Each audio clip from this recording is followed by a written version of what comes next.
Good morning, world. I'm Steve Rao, the host of Roku and Pod TV's World Edition.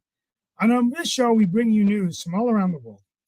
We talk about global affairs, innovation, an increasingly turbulent and political world. And I greet you live from the all-American city of Morrisville in North Carolina, the 8th largest state in the United States. Speaking of North Carolina, yesterday our governor gave his final State of the State address, Roy Cooper. He's been mentioned as a potential presidential candidate, and he delivered a strong message that the state of North Carolina is strong. But the highlight of the evening, or the interesting development of the evening, was the Republican response by Lieutenant Governor Mark Robinson, the first Black lieutenant governor, whose fiery, charismatic personality surprised a lot of folks. And he was on message, playing to his base, a Trump-backed candidate that is most likely clear the field to win the Republican nomination for governor. It'll be an interesting race, and if he wins, he'll be the first Black governor elected in North Carolina history. All eyes are watching this race very closely as he is running against Josh Stein, the handpicked successor by the Democrats to succeed Governor Roy Cooper. Now, today is March 7th, and we have a couple of things we're going to talk about. Ukraine is still fighting to hold an embattled eastern city. President Zelensky said last night that Ukraine will not retreat from Bakhmut, even though Russian forces have nearly surrounded it. Bakhmut holds little strategic significance, but capturing it would be a symbolic win for the Russians. 4 U.S. citizens were kidnapped in Mexico, the city of Matamoros, across the border from Brownsville, Texas. Mexico's president said they were caught in crossfire between groups. The FBI is working with Mexican law enforcement to make sure they can get through this issue and get them safely returned. It also turns out when we talk about abortion in the Supreme Court, Walgreens has announced they will not sell abortion pills in some states where they're legal. Alaska, Iowa, Kansas, and Montana, where the pharmacy has faced legal threats. California protested the decision yesterday. Medication abortions now account for about 50% of legal abortions in the U.S. A federal judge could rule at any moment in this case. Finally, the Pentagon and FBI researched facial recognition street cameras. The agencies worked with academic researchers to develop software that could quickly analyze footage from public areas, according to documents released as part of the lawsuit. My final message today, before we begin the show, and I'll probably have to leave a few minutes early, is artificial intelligence.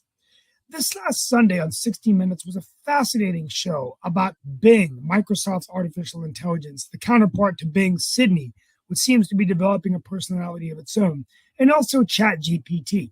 What was interesting is in the interview by Lesley Stahl, it came out that many of the ChatGPT things that come out are wrong.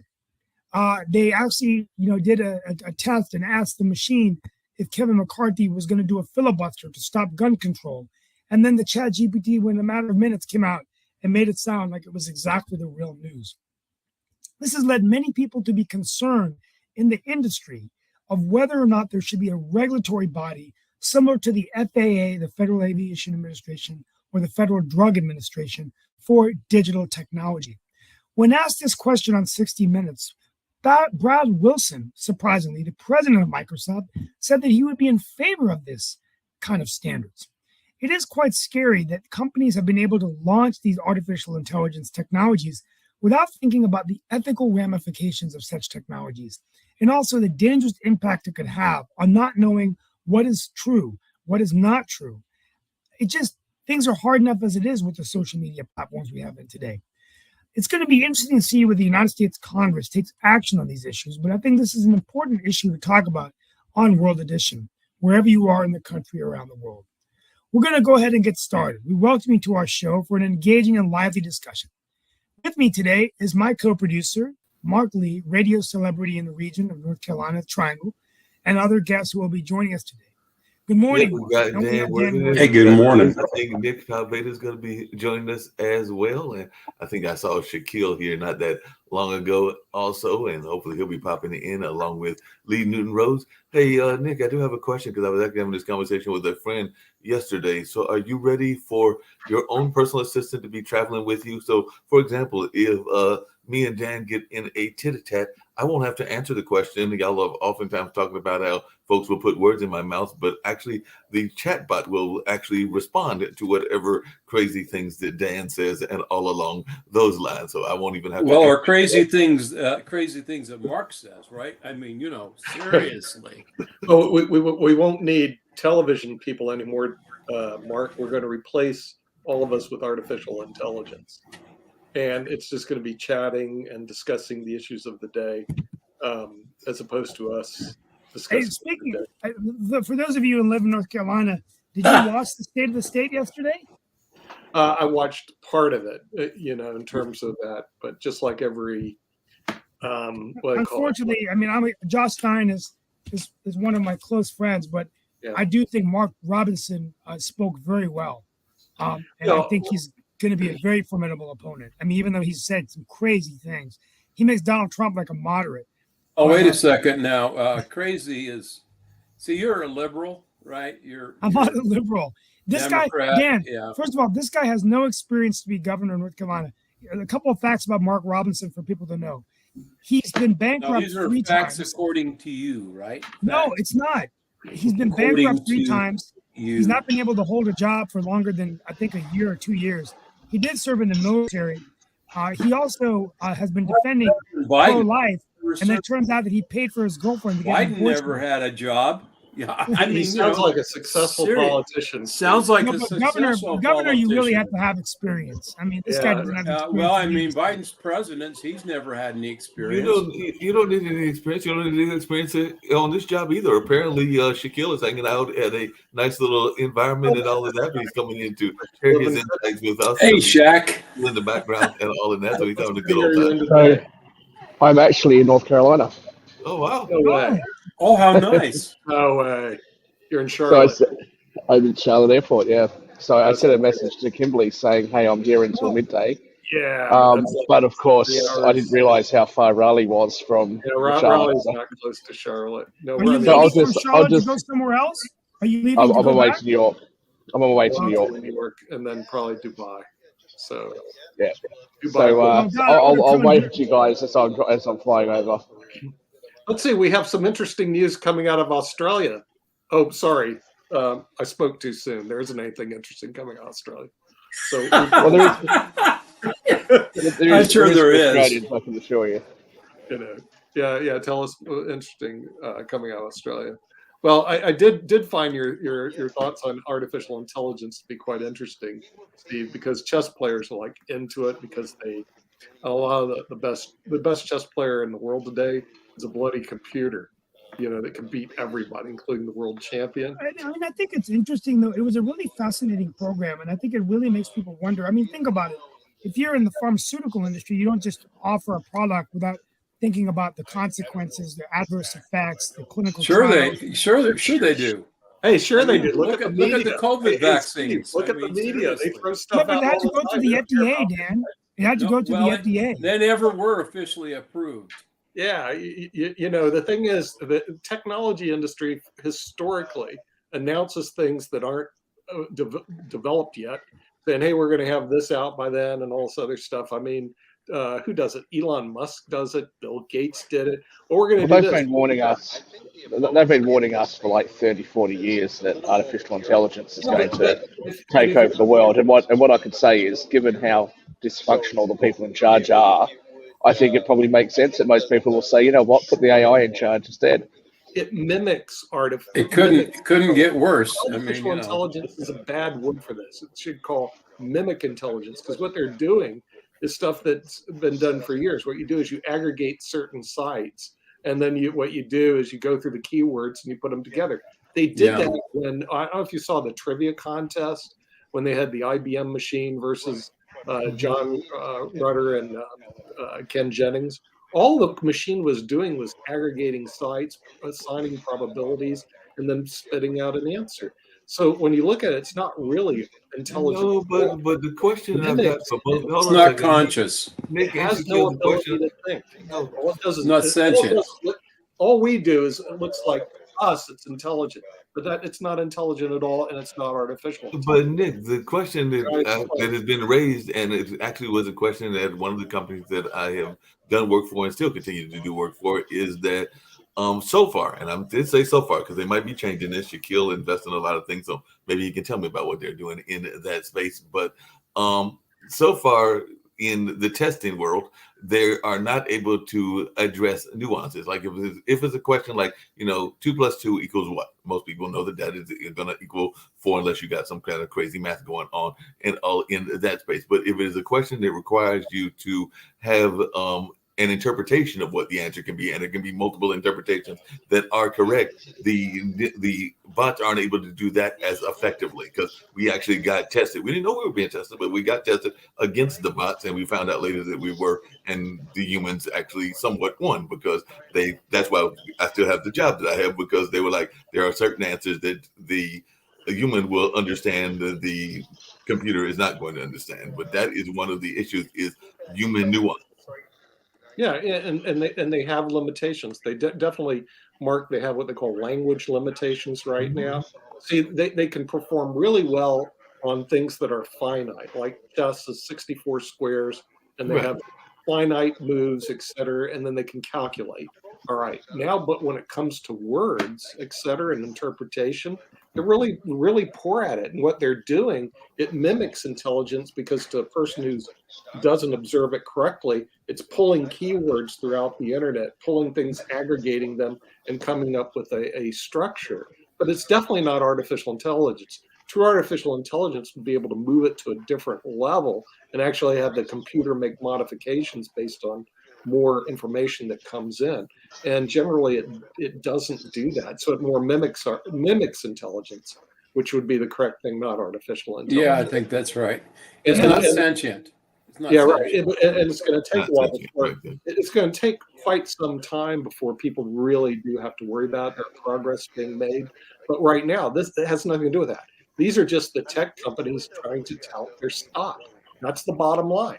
So the speaking reason- of, hey, so hold on a second, Nick. Speaking of stock, I got to get you a stock that apparently did not do all that great, because they did great during the pandemic, but then they realized that they needed to, and Shaquille, you get a kick out of this. They needed to invest in getting property, because they had a lot of these lovely toys and everything. But then the pandemic stopped, so, or it's winding down, or whatever we want to call it. So now they've got to get rid of about $30 million worth of toys. So there's a company called Funko, and it was actually investing in this whole bobblehead kind of situation, because people were going out there getting bobblehead dolls during this time, and that Funko went and got warehouse storage fees. So they went and paid warehouse storage fees, bought some new warehouses, and the company saw demand for this vinyl pop culture figure, which ranged from everybody from LeBron James to Baby Yoda to Chitola.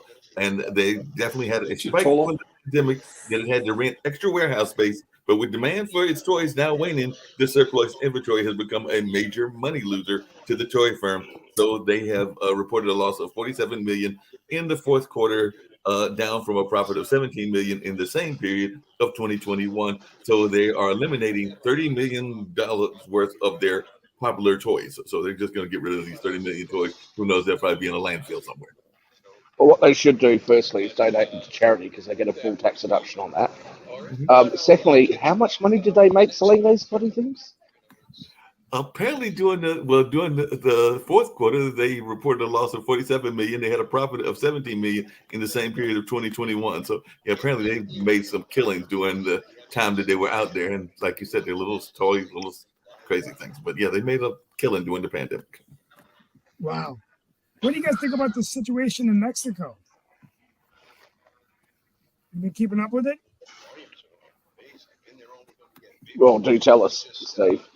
They kidnapped 4 people in Mexico. It's been interesting. Let me tell you real quickly what happened. It's real quickly. Yeah, the city of Matamoros across the border from Brownsville, Texas. 4 U.S. citizens were kidnapped, and they were caught in crossfire on Friday, but they're trying to return them back. But it's a very dangerous state of Mexico. So the FBI is working with Mexican law enforcement agencies. So not another crisis going on the southern border. So just what we need in America. Those nasty little drug lords, you know. And then Walgreens is holding back on selling the abortion pills. So, there's Yeah, no, Sasha they need Starr. to. Yeah. Timing. So, Hello. Sasha, tell us about Bakhmut. Zelensky is refusing to retreat. They're saying it's not really a strategic win for the Russians, more symbolic. Can you give us an update? Well, what's happened is that Russians are using heavily the so-called Wagner Group, which is essentially a private army, officially forbidden in Russia, but nevertheless exists. And in fact, Putin supports it quite openly. And so what's happening is that they are putting a heavily armed men, probably their elite groups. And the idea is to kill and destroy as many Ukrainians as possible, regardless of losses of the Wagner Group, which is essentially part of Russian army, if you will. Right now, the latest what I've heard is the arithmetic of that is of losses is 5-1. For every 1 Ukrainian, there are 5 killed Wagner groups, people, Russians, or you can call it any way you want. But even that is not tolerable for Ukraine, and I'll tell you why. Because Ukraine doesn't have so much supply of so-called human meat, if that's what you call Russian forces. Ukraine is against that type of army. So the continuing defense of Bakhmut is more, I would say, not even strategic, more psychological, probably, actions than anything else. And of course, they want to show that they can resist much superior army groups because Russian army put everything what they've got, Wagner groups, the elite groups, all that they got it right over there in a very little territory of Bakhmut. It's becoming intolerable to see that nevertheless, even 1-5, but losing so many Ukrainians, it's a very, very heavy proposition, as much as it might be honorable and patriotic and so on. It's very, very heavy proposition. I don't know if, according to Zelensky, they should be able to withstand. I know that there are some counterattack are being prepared or so on. But see, here is what I will discuss it in my next Ukrainian program. I don't understand only one thing. Of course, the success of Ukraine heavily depends at this time of NATO and primarily of United States. But we don't understand the U.S. policy, whether they want long, several years of war as to weaken Russia considerably or so on, or they want a quick victory in this year, or they want something in between, let's see, for 2-3 years, whatever it is. We don't know that, and nobody knows that. And I don't know if U.S. itself knows what it wants. It's very difficult to coordinate the right strategy for Ukrainians to deal with this situation. They can start their offensive with a great effect, provided that they will bought all the weapons, probably April, May of this year. June is the latest. But so far it's unclear if that's what Americans want. It's unclear because if that's not what Americans want, they will talk Ukrainians not to start its offensive, not to provide all the needed ammunition and so on. So it's very, very difficult to read what U.S. wants, and this is a very important question in this juncture. It's just, What America wants. Well, I mean, I think that it's just a tough call on U.S. foreign policy. The longer this war draws out, the more money it's going to cost America. But at the same time, I think they need to take a stand, really stand up to Russia. And I think it's always scary when you're dealing. I mean, the other thing we haven't talked about on the show, and I was going to open up with it this week, is an ever-changing world. I mean, think about it. You now have Russia and China, along with North Korea, is kind of like the new Axis powers, so to be. When you call them in World War II, the Axis powers. Axis of evil. Yes, is what Reagan called it. But they have more nuclear missile capabilities now on the U.S., and they're getting very aggressive. And then let's not forget Iran, right? And No, I we won't actually, forget them. and believe it or not, I actually agree with President Trump, believe it or not, former President Trump, that I don't think we should have been negotiating a nuclear deal with Iran. And I don't think we should be negotiating with any country that's developing a nuclear weapon, that's torturing and raping women in their own country. It's not about, it's a torturous regime. And the president of the United States, I don't even go maybe back to Obama. I mean, Trump, I got to give Donald Trump credit for coming in and saying, well, we got to stop this. And I really think Biden should have just said no more deals with Iran. Why are we wanting to go back in the nuclear deal? Of course, Yeah, it's it's inconceivable. See this day. I never ever thought I'd see this day. Good on you, Steve. No, I mean, I do think Donald Trump had a good point there. I mean, I'm going to give him credit on that. And He had many good points. Yeah, but that one was I do have some news for the audience. This was tipped off to me by the Honorable David M. Walker yesterday. There's a new party forming called the Unity Party. You can actually look it up on the internet. And what it is, it's a combination of Democrats and Republicans. They are tired of and really don't want to see this Biden versus Trump too. Okay, because there's no choice. You get this guy who's old and not even sure if his faculty is together versus a guy who can't tell the truth, So there's a possibility. I'm just saying. Now this is 2 years from now. No, it can't. But it can't happen. The Unity Party comes in and just rips the election away because it's really a vote against the two parties. That's not going to happen. Watch the movie Designated Survivor. It's all about money, Dan. They've already raised. Tajay, it can't happen. It's going to hurt the Democrats more than the Republicans. It's all about the money. And this group is getting some heavy funding, and if so, it could happen, because when you go to the polls and you see this as the vote, then there's a possibility that becomes the president. Okay, so watch for that in 2020, probably come up sometime this year. No, but I think that the problem is $100 million it'd be nice to have a third party candidate, but the problem is that they just don't have the resources, the viability, the American primary system. It's they just divide the vote is what they do. That's not true.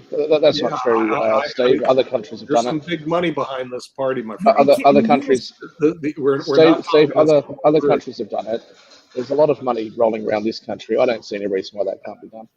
Yeah, thank you, Counselor. In other words, it reminds me of the time that they said, well, retirement plans and the things won't change over here. The United States is set in their ways. That's absolutely not true. Well, I mean, we saw it with Ross Perot, right? People are fed up. The vast Ross Perot had and I think with Alabama Lenora right? Falani. There have been a number of third-party candidates that have tried it from a number of it's not places. And I guess the question I've got is, are we not, and I'm just saying America in general, and particularly, definitely, are we not too much ingrained in the two-party system? I mean, I love the idea, and I would love to see some third-party disruption going on, but I just don't know if we have not gotten so bought into the whole Democrat versus Republican narrative that a third party is a viable option. Because, like I said, I hope that it is the case, but I just know that it has been tried a number of times on various sides. Because you just mentioned Ross Perot, I know that Lenora Fulani tried it. There have been a couple of others that tried it. Of course, we do have some strong George Wallace, whatever his name was. we have some strong they- third they- party candidates that have done decently well, and particularly on the local level. I mean, the Green Party has done well on local levels, no matter what people think Yeah, but about never them. on a The presidential Libertarians have done well, no matter what people think about them. But there have been some places that they have a stronghold in their area, and they're able to get enough votes to win on definitely a local level, and I would say in some cases a state level. But I'm just wondering about the national landscape, if it's going to happen in the national landscape in the next 5, 10 to 15 years. Like I said, I am hopeful that that would be the case. You But know, Mark, we the can, media is Russia, changing. I mean, not Russia, but we can even go back to like Yeah. Washington. There were some third party candidates in the Washington era, like George Washington and everything. But Yeah, there but was he only wasn't a third party candidate. Based Yeah, on there was some in this era. the world is changing. And He wasn't a third party candidate. He was a Whig. it is- Exactly. This is a very viable. Go look on the internet. Go look at these people. You're talking a very viable, strong financial party as opposed to an individual who is trying to win off their own cult of. I think what you'll find interesting is if you see what happened in the Australian election, last election, where you saw a whole heap of independents, and as a result, one of the two main parties wasn't actually able to. That they lost all of their stronghold seats. Yeah. So you could see something like that happen yeah, with enough funding. You know, there's nothing. Hey, look, several years ago, like a decade or so ago, no one would say Trump would ever become president of the United States. It was Oh, yeah. There's something about Look what happened. yesterday when I was watching, and this is just some observation. Yesterday when I was watching Mark Robinson give his Republican response, the thing that really jumped out at me was looking at it from the other side, right? Even though Josh Stein's a close friend of mine, I'm a North Carolinian in a rural area. I've lost my job. I'm not seeing the benefits. And then I see a person that's coming in saying, look, I'm not a politician. I am just a public servant.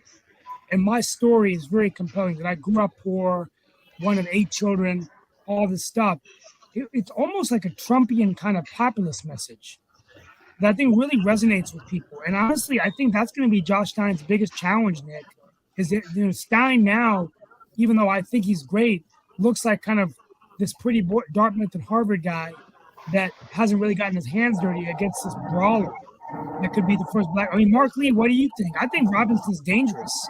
No, I think Robinson definitely is dangerous. I mean, it'll be interesting because there is definitely a very strong Christian base here in North Carolina. Some people would say he has an evangelistic base and everything. And I know that Mark Roberts is going to play to that base and everything in that space. So definitely, I think that he is a very strong candidate and actually could possibly win. It'll be interesting to see how much. Hey, you should vote for him, Mark. It'll be interesting to see how much he disrupts the.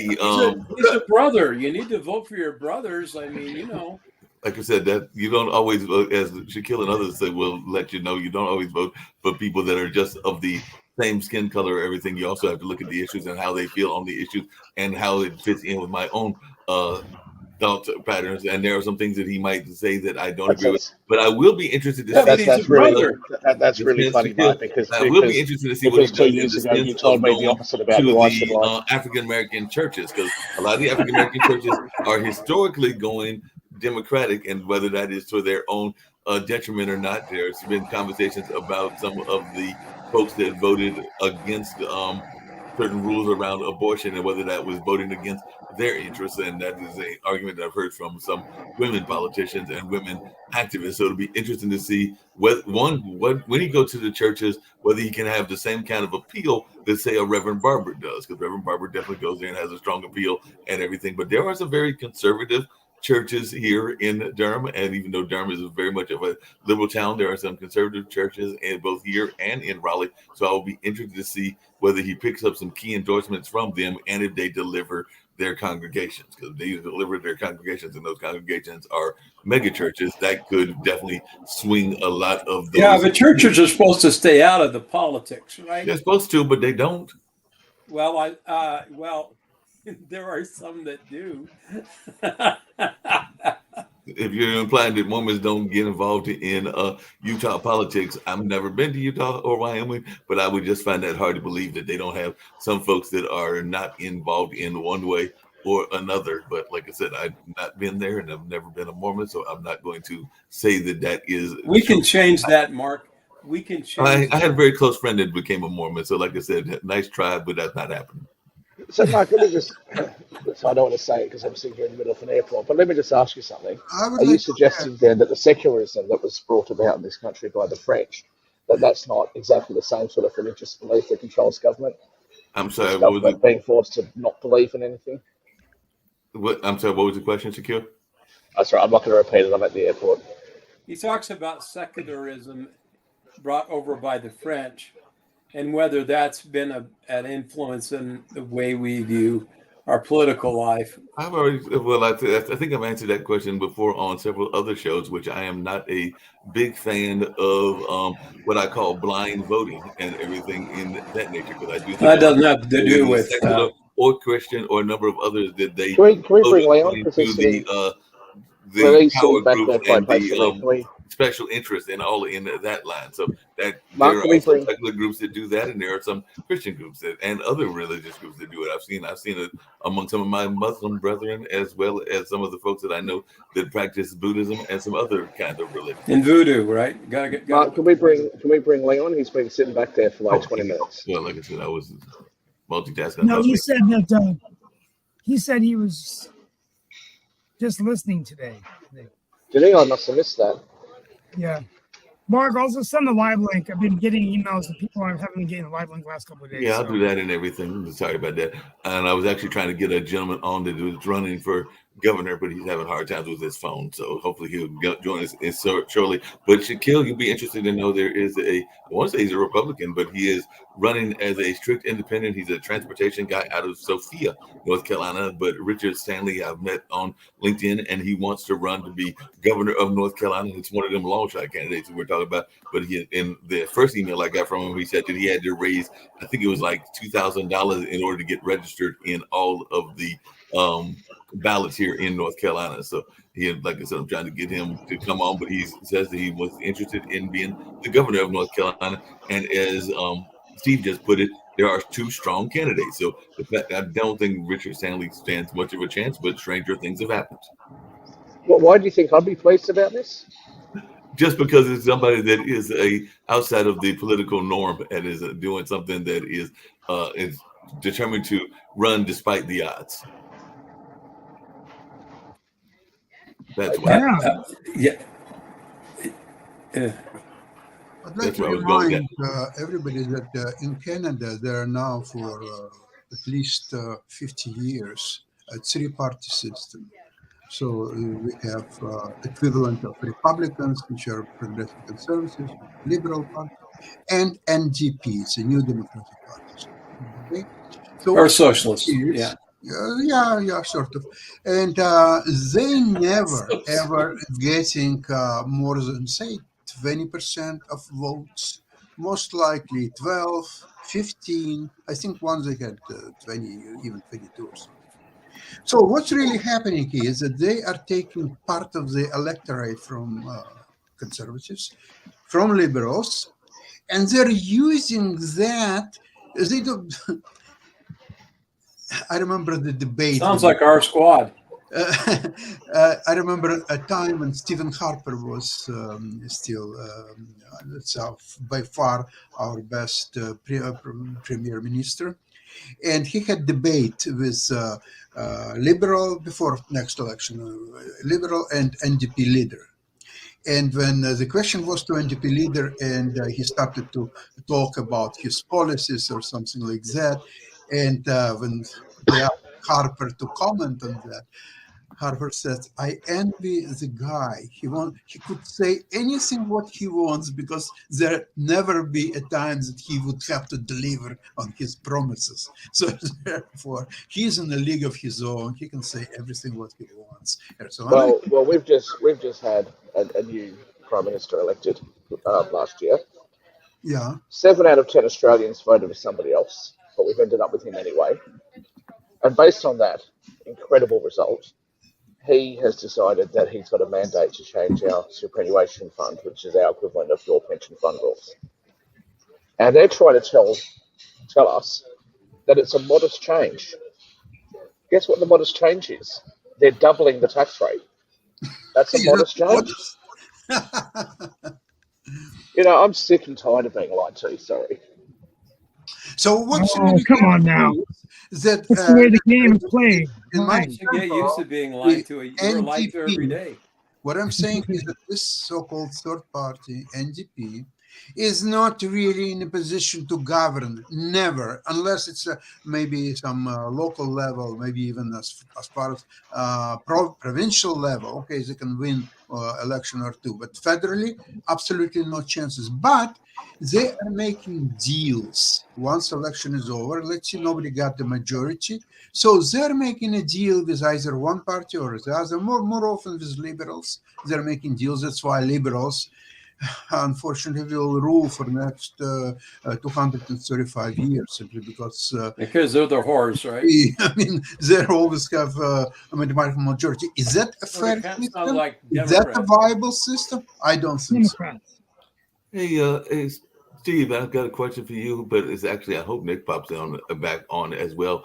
But I know we talked about technology and we talked about a couple of things with technology, but apparently technology may have caught somebody as well, because apparently the Google CEO, Mr. Pichai, is bemoaning the fact that his workforce is not as strong as it used to be, and they're saying that it could be facing a threat, the biggest threat that they've had in 25 years, and he is bemoaning the office ghost towns that are there because, you know, a lot of people didn't come back to work and everything. Apparently it was a tape that was recorded and obtained by CNBC, which where Pichai urged employees affected by his cloud office evolution to remember prime office real estate doesn't come cheap in its 5 largest locations, including San Francisco and New York.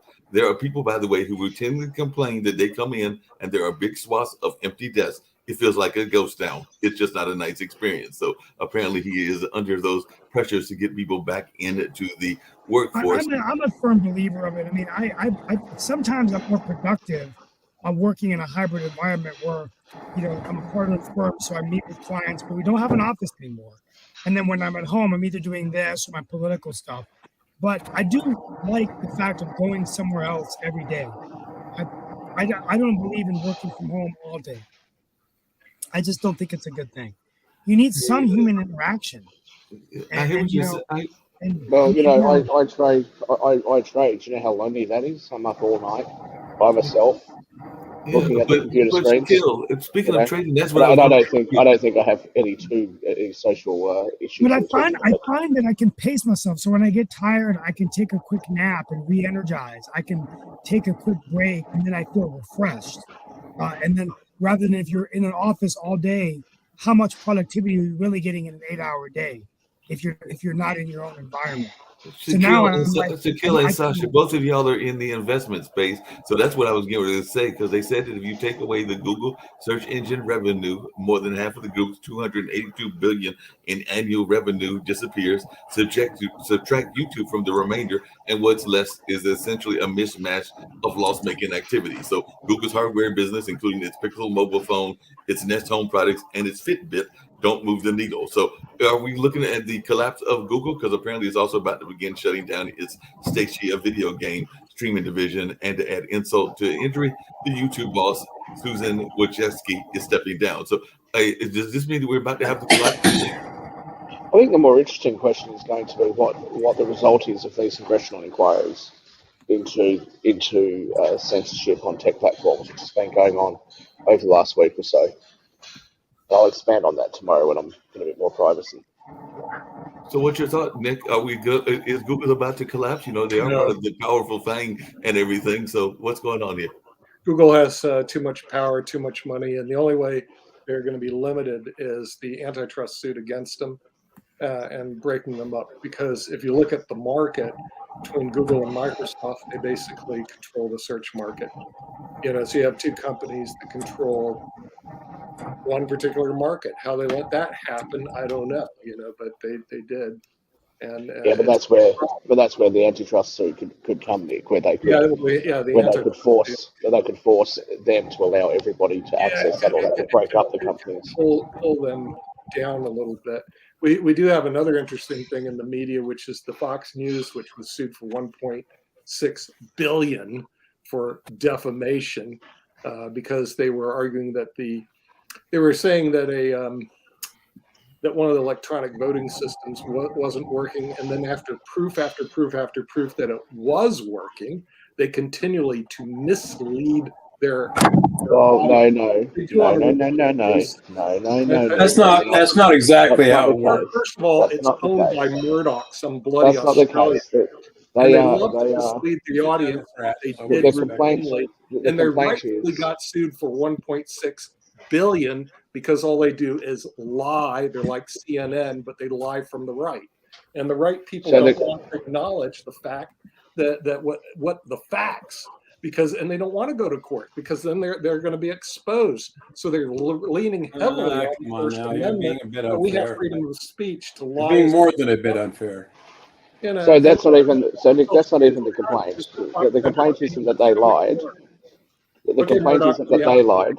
The complaint, no, it's not. I'm saying the complaint isn't that they lied. The complaint is that they allowed other people to make those claims, and they pushed those sorts of claims. It's not that it's the complaint that they specifically lied. And recently they said that the people working there, high profile people working there, that they caught them in with text messages and emails to each other saying how ridiculous the whole thing was. That's the allegation. You can be an apologist for what they're doing. I didn't apologize for anything. I just corrected your account. The world of securities, these guys would all be fired. Okay, because you can't sit there and misrepresent your client. The SEC and FINRA put these people down. In the world of news, are you kidding? People go, are you kidding me? But Nick, hold on a second. Nick and Shaquille, I've got a question. Nick, what are you even talking about? Have you read the financials? Have you read the financial reports of most companies? Turn them off. Well, hold on a second. But that's what I was going to say, because apparently the companies have actually gotten it because of a Securities and Exchange Commission rule. They have actually gotten the rule and the real value of executive compensation packages, and the Wall Street Journal just reported this. So since the rule's adoption last August, around 65 companies have reported compensation actually paid on their executives, accounting for a change in stock award value. And apparently they are saying there's an interesting study that the pay gap between the CEO and the worker has widened in the last 50 years. Good. So As it should. Now, Nick, I'd like to know. You made the comment that companies don't lie in their financial reports. When was the last time you read a financial report? Listen to this elitist from Australia. The elite should rule. See, that's the problem with America. I never said that. I never said the elite should rule. I just said the pay gap should widen. News alert to everybody. There's no mobility. Nick, is that a problem? Because from 65 to 70, they said the average CEO at the top company in the U.S. earned 23 times that of a typical worker. By 1990, that was 74 times. In 2020, the average top CEO's actual realized compensation was more than 350 times that of the typical employee. So, I mean, that sounds good to me. Going too far in everything in the sense of I think one, I think that sounds good to me, and two, maybe it hasn't gone far enough. Not gone far enough. Listen to you. Listen to Mr. Elitist. And you're not even a trust baby. Where do you have the right to speak on stuff like this? Well, you're a trust baby. Well, it's just economic reality. I'm surprised you're not agreeing with him. I'm descended from royalty. Okay, so you can kiss the ring. There's the ring. Go ahead and kiss it. Economic reality, Nick. So the reality is that you have a lot more people. Even I can see this is wrong. You can't have such disparity and try to be a fair and balanced country. Some guy, the CEO of Norfolk Southern, pulling down $4 million a year in salary, $8 million in bonuses, and here's what he does to the people in Palatine, Ohio. PBS president is pulling down $1.2 million. Well, that was just that was a nice change of the subject. Coming back to the issue about the We're talking about you CO. have you have looked at what the a lot more workers. makes. You have a lot more workers. Shaquille, a lot he makes more more than you do. This guy pulls $4 million in salary, $8 million bonuses, $12 million altogether every bloody year out of the economy. What do we have to show for it? We show for it a decimated. Decimated. Let me respond, please. And he because goes I can't raise my in, does voice. the typical, "Oh, I'm so sorry, you guys, you peasants. I'm so sorry, you peasants got destroyed by our trains, but I was trying to push the profits into my pocket," and that's how they think. So don't play the violins for these CEOs, guy. Okay, can I respond now? Because that's twice now you've interjected to say the same rubbish, which was a complete change. It was a complete change of the subject. The conversation was, out of control. Nick, I can't talk over you because I'm at the airport, and if I raise my voice, everyone else is going to be disturbed. So just let me finish. The original complaint was that CEO pay is too high compared to the workers. You have substantially more workers today, so there is an increase in supply without necessarily an increase in demand. What you have is an increase in demand on CEOs. Okay, it's a much more competitive field to get up there. So of course things are going to go up. You've also had a massive increase in the US economy over the last 4 or 5 decades. So the idea that gap isn't going to increase is ridiculous. You want to be fair and balanced, stop interfering in the market. Competitive pay my rear, okay? Forget that. It's who's willing to sell their soul to the company store. If you're willing to sell your soul, sell my soul to the company store. CEO. You sell your life, you sell your wife, you sell your next door neighbor, profit, it doesn't matter. And you call it, oh, it's competitive to become a CEO. Well, I wouldn't. It's competitive. Well, I wouldn't sell my wife. I wouldn't sell my wife. But they're more entitled. No. When I have a wife, when I have a wife, I won't sell her. But I'm more entitled. The movie Enron, the smartest guy in the room. When I have a wife, I won't sell her. But they're more than welcome to my ex. They'd rip your heart out for a profit. Go watch the movie Enron, the smartest guys in the room, and you'll see. Nick, they all end up in jail. What are you talking Nick, about? hold on a second, because guess what one of the fastest growing industries is right now? Nick, hold on a second. Because actually, Shaquille is actually involved in that industry right now. Where He's located. You make the comment about selling. So the fastest growing industry, because they apparently can't hire people fast enough, is the hospitality industry. So following a huge loss in the workforce during the pandemic, hospitality is bouncing back, quickly becoming the country's most prolific employer. So tech and finance firms are laying off folks by the thousands, but apparently bars, hotels, and restaurants can't hire fast enough. And now we've been complaining about some of the restaurants that are saying that they can't find enough employees, but apparently they can't hire enough now. And matter of fact, Chipotle recently announced that it was planning to hire some 15,000 extra workers, while Kroger's is turning to former staff to meet demand. So the hiring rate of that industry is also putting the U.S. employment rate down to a 53-year low. So hospitality, along with healthcare, have added 207,000 workers in the first month of the year. So nearly half of the January private sector gains came from that part of the world. So I know earlier we were complaining that hospitality couldn't hire enough people, but apparently now hospitality can't. They got like more jobs than they have folks that want the jobs. Yeah, well, they're pawns in the chess game. But let's look at the kings, queens, bishops, and the powerful people. If you haven't seen the movie Enron, Smartest Guys in the Room, it's available on Netflix, Amazon. You got to watch that. Enron failed 20 years ago. It did, but the principles remind. Well, that was the day of Bill Clinton lining his ass off and everything else. He set the theme. Right? You can talk about all you want. Enron, okay. Those guys ended up in jail. Let's go to one that failed today. You probably heard of it. There we go. We'll put it on here so you. Well, but Enron, all the principles were in jail. How about FTX? Yeah, but he's a crook too. That was the cryptocurrency failure. Yeah, he's a crook. No, that was going to fail. That was the crypto. But Shaquille, quick question. Because with the hospitality raising, there's jobs coming in. They're also saying that they need to raise the pay and the benefits, coming back to the common worker, not the Called executive worker. capitalist So are we going to see that Yeah, I push know, for but he gave $20 hundreds of now millions of by dollars the to the hospitality workers, Democrats. and will it be effective? Because that's the other counter push, He was is just that your puppet. because they have the demand now, will that push the prices up? Okay, well, firstly, let me actually respond because I'm at an airport and I can't talk over you guys as I usually would. Oh, we love it. We got an advantage. We got an advantage over Shaquille and Kip. Anybody's short So- years. Mark, we So should have firstly- driven to the airport and done the show from the Charlotte airport with Shaquille live. Next time. Well, let's see if Shaquille's response. So firstly, back to the comment Nick made before. Well, yes, I wouldn't sell my future wife to the corporation, but they're more than welcome to have my ex. I'll sell that. I'll sell her quite cheap. Yeah. Um, Now, as for your comments about all of these, recent failures, what about the thousands and thousands of successes? What about the tens of thousands of people that act ethically? You just want to focus on the failures. How I prefer to focus on the successes. And as for you, Mark, there's a reason why there's upward pressure on wages and upward inflation. There's a reason for that. So that's what you wanted, right?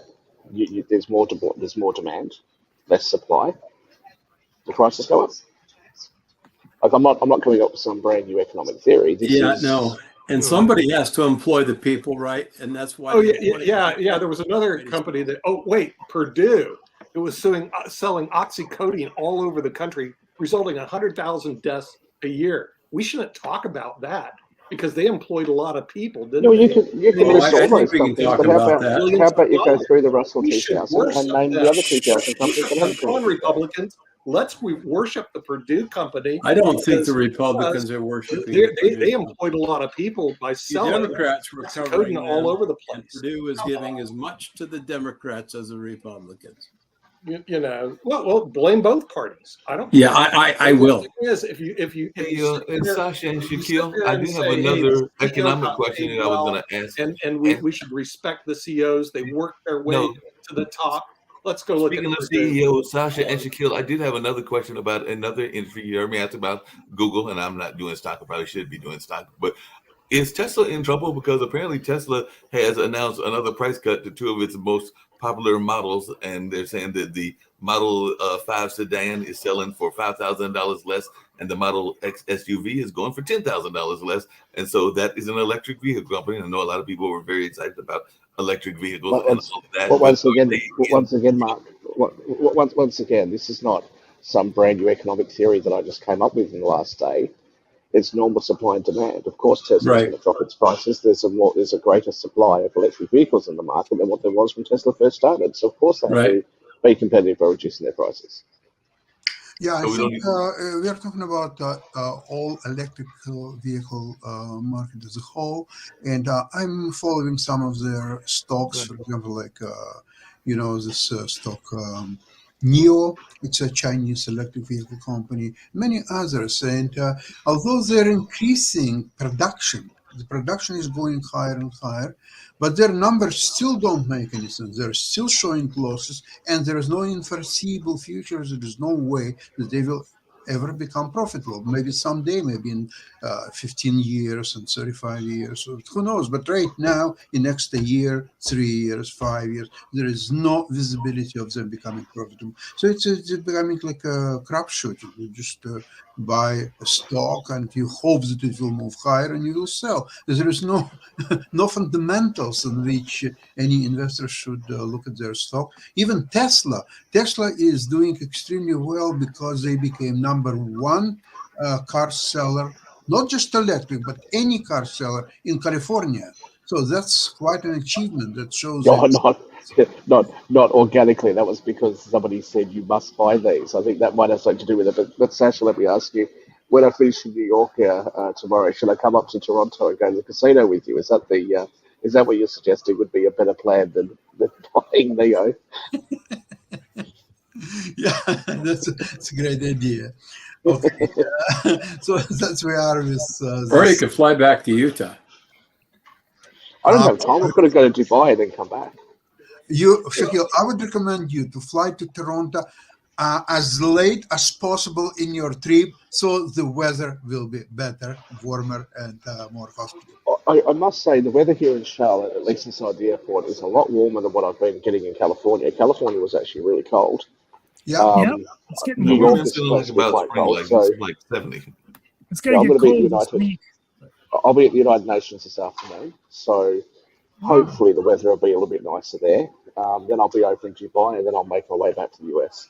Are you going to be? If is Alexandria Cortez in the district? Maybe you could meet her for a cup of coffee. I'm going to run and hide. I'm just joking. You're gonna run and hide, so she might. I'd She love might to look see at Dan. you. I'd love to see Dan Worthington meet AOC. Oh, So I jeez. I was gonna actually get a helicopter I'm too to old take for me from that. the airport to New York He's City so old for that. to try and save some time. Aren't she's getting But married soon? apparently you can't do that To a because man or a woman? you To a can't. woman, a man. Oh, Yeah, she's been with her by the way, significant other my for a minute. condolences. A real man, or Oh, by the way, you can't. In my social media, Dan, you'll be quite you have to go through- disappointed. Yes, he is. He You have to is, go- but a very, very low testosterone one. oh, hey. yeah, I We heard have to, AOC and Marjorie Taylor Greene are getting together for dinner and creating their new party. Food fight. Are they gonna have their own party? I don't know. Hey, but folks, I'm Tesla. going to close out Tesla told- early. I'm going to close out early. I've got to run, but it's been a wonderful show. We'll be back tomorrow to continue our discussion. We talked a little bit about the presidential politics as we're getting closer to the primaries coming up. People getting out there. Nikki Haley, rumors about Mike Pence jumping in. That'd be I I think Right. Nikki Haley's going for a VP position, Steve. Yeah, me That's too. what I think. And I think Joe I Biden. think Pence isn't. Yeah. he My ain't prediction going for is- anything, Dan. I do believe Donald Trump will be the nominee again. And I think a lot of these races will be, even in North Carolina. I mean, it was interesting watching Mark Robinson yesterday talking about the economy, rising prices, inflation, talking those economic issues, saying that the Democratic policies haven't worked, even though Governor Roy Cooper, I think, has done a good job investing in North Carolina. And the big news Oh, you of the day, would. but the big news of the day in North Carolina, and a real shout out to both the Republicans and Democrats, is North Carolina becomes the 40th state in the United States to expand Medicaid. So this is a big deal. It adds about $2 billion to the budget, and it's going to provide the ability for access for preventive care, healthcare tests, provide healthcare to about 100,000 low-income families, many with special needs, and 14,000 veterans. So I think this was good Steve, news. sorry, I don't want to be a smartass, but did you say you're the 40th to do it? You're a bit slow to adopt this, then, isn't it? Why is that a good thing? Is that a bad thing that you're 40th? It's bad. Took us a long time. Okay, sorry. I'm not trying to be clever. Well, I except just if you're a wasn't quite sure what you were Republican, saying. it's But actually only the second state in the Steve, Southeast. let's get real. Here's what really happened here.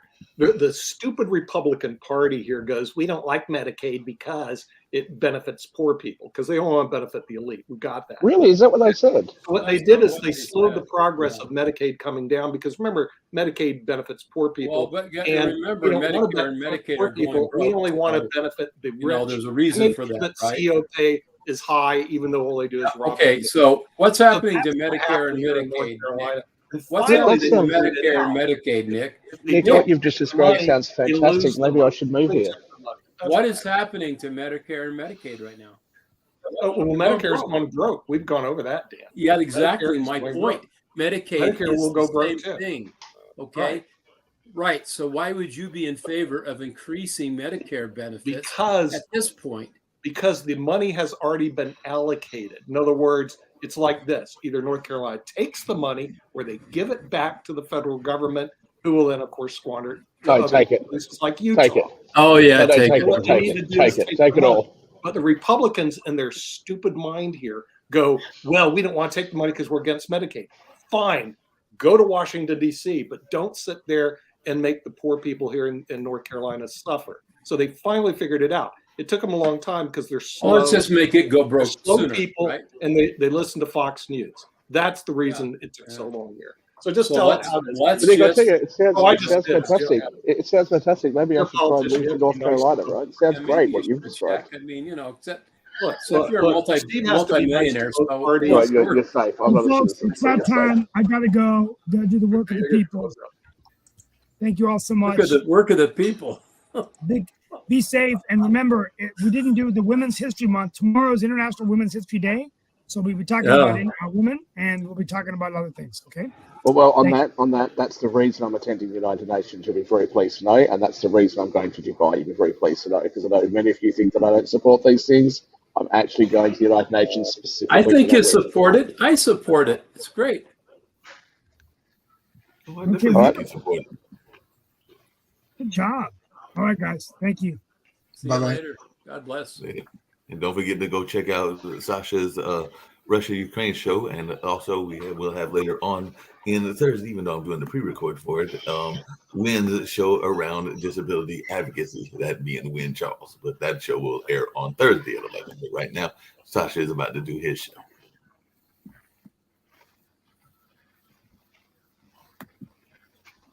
And I think he did not close it out, so I guess we'll close it out. So let me go ahead and get that done. Shaquille, so there we go.